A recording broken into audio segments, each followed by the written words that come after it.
안녕하세요. 3월 13일 일요일입니다. 정말 지난 5년 동안 한 번도 틀지 않았던 TV를 오늘 켜보았습니다. 과거 당선자들은 엄청난 스포트라이트를 받았는데 윤 당선자에게는 많은 시간은 할애해주지 않고 있었습니다. 적어도 당선 직후에 특집에 특집 방송이 홍수를 이루어야 하는 것이 정상이 아닌가요?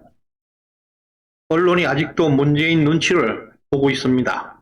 지독하게 빨강물이 들어있는 나라입니다. 하여튼 저쪽 인간들은 비굴하게 살아갑니다. 조국 법무장관, 2년 동안 사질러 놓았던 한동훈, 윤석열 비판글을 밤잠 못 자고 지웠는가 봅니다. 그리고 비겁하게 도망갔습니다. 박범계 법무장관도 대통령 당선을 축하한다는 인사말을 보냈습니다. 악권은 청와대 대변인입니다.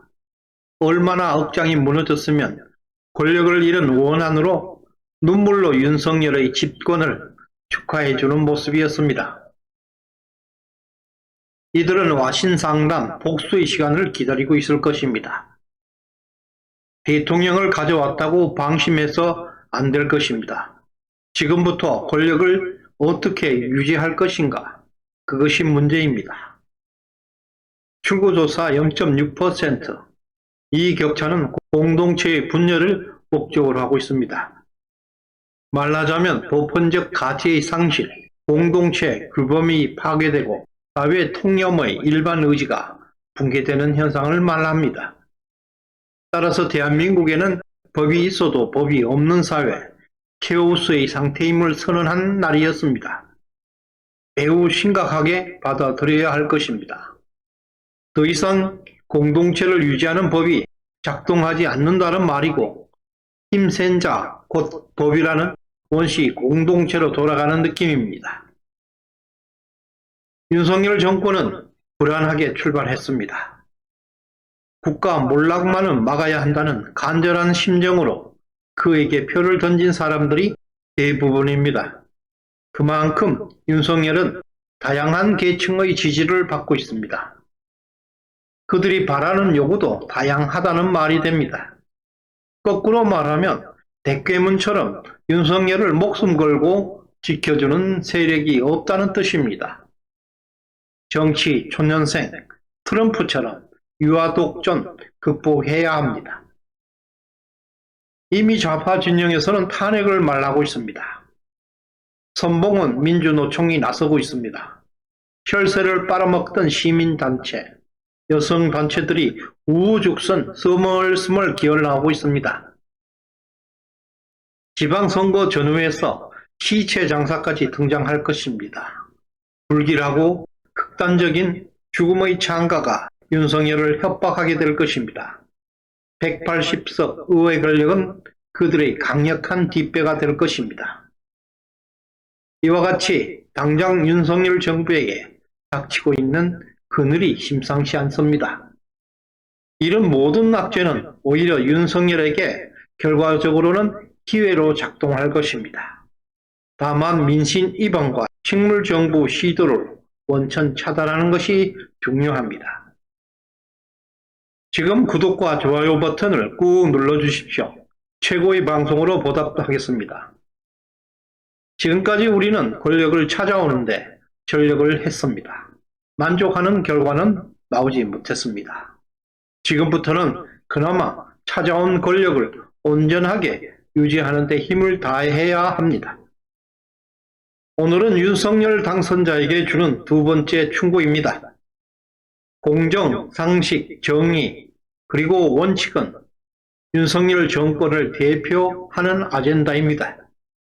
따라서 그에게는 강력한 정통성이 요구되고 있습니다. 정통성은 권력의 힘입니다.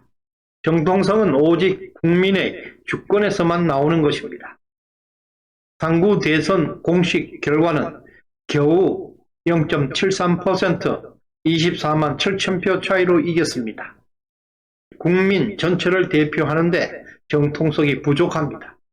다행스럽게도 곧 지방선거가 있습니다. 이번 지방선거는 또 한 번 윤석열에게 기회를 제공하고 있습니다. 이번 지방선거는 모자라는 정통성을 확보하는 데 마지막 기회가 될 것입니다. 반드시 압승해야 합니다. 이준석 대표는 부정선거를 언급하는 사람에게 악성종양이라고 말하고 당 차원에서 부정선거 진실찾기를 원천 차단하였습니다. 그 결과 충격적인 결과가 나왔습니다. 까딱하면 대선 패배로 이어지는 절망을 맞을 뻔했습니다. 노정희 중앙선관위 위원장은 선거 부정에 대해서 사과했습니다.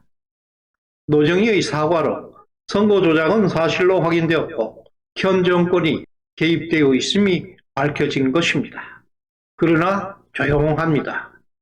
윤석열은 다음과 같은 조치를 취해야 합니다. 그래야 공정과 정의 그리고 상식의 정부라 할 것입니다. 만약에 두루뭉실 넘어가면 심각한 자기 부정의 책임을 면치 못할 것입니다. 이준석을 정계에 은퇴시켜야 합니다. 대통령 인수위는 즉각 공명선거 추진단을 가동해야 합니다. 중앙선관위는 부정방지 대책을 내놓아야 합니다. 검찰은 즉각 중앙선관위를 압수수색해야 합니다. 솔직히 윤석열을 적극 지지하는 우파는 그리 많지 않았습니다. 나라는 백척간두 위기에 있고 그 위기를 극복할 수 있는 인물이 없었기 때문에 차선으로 강골검사 윤석열을 선택했습니다. 이제 우리는 적과의 동침, 공동운명체가 되었습니다. 윤석열은 지금까지 온실 속에서 범죄들과의 일방적 소통만 해왔지만 이제는 국민들을 상대로 당방 소통해야 합니다. 모든 길은 로마로 통한다. 윤석열 정권은 부정선거 한 방으로 모든 문제를 평정할 수 있습니다. 현재 사법부 비리는 대추나무에 연걸리듯 하고 있습니다. 좌파 독재의 종말을 보고 있습니다. 선관위 하나만 조지게 되면 대법관들의 비리가 무더기로 나올 것입니다. 이미 재판거래 8대5 녹취록까지 나와 있습니다. 대법관 14명 중 8명이 재판거래에 연루되어 있다는 증거입니다. 권순일, 노정희는 중앙선관위원장이었고 김명수 대법원장 등은 모두 우리법, 국제법 연구회 출신들입니다. 이것은 사법개혁의 시작입니다. 이것으로 지방선거는 자동빵 압승이 나올 것입니다. 이것으로 윤석열 정권은 강력한 정통성을 가지게 될 수 있습니다. 우리 우파가 윤석열을 선택한 것을 잊지 말아야 할 것입니다. 사법고시 군열을 준비한 대기만성 윤석열입니다. 촛불 바퀴벌레들이 사대문 일대를 가득 메워도 절대 굴복하는 일은 없을 것입니다. 어떤 위협에도 원칙과 정의, 상식으로 밀고 나갈 것입니다. 이것은 오직 국민들로부터 받은 정통성을 가진 자만이 행할 수 있는 것입니다. 천운의 사나이 윤석열은 반드시 해낼 수 있습니다. 감사합니다.